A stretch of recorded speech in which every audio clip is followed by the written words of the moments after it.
அசைவம் சாப்பிட்டுவிட்டு வீட்டில் விளக்கை ஏற்றலாமா?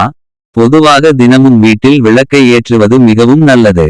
அப்படி இருக்கும்போது வீட்டில் அசைவம் சமைத்தால் அன்று பூஜை அறையில் விளக்கை ஏற்றலாமா? ஏற்றக்கூடாதா? சாப்பிட்டு முடித்து தலைக்கு குளித்த பின் விளக்கை தேற்றலாமா என்று நமக்கு பல குழப்பங்கள் இருக்கும். இந்த குழப்பங்கள் எல்லாம் போக இந்த வீடியோவை முழுமையாக பாருங்கள். முதலில் அசைவம் சமைக்க போகிறோம் என்று உங்களுக்கு முன்னரே தெரியும் என்றால் காலையில் சீக்கிரமாக எழுந்து பூஜை அறையில் விளக்கு ஏற்றி பூஜையை முடித்துவிட்டு பூஜை அறையை அடைத்துவிடுங்கள்.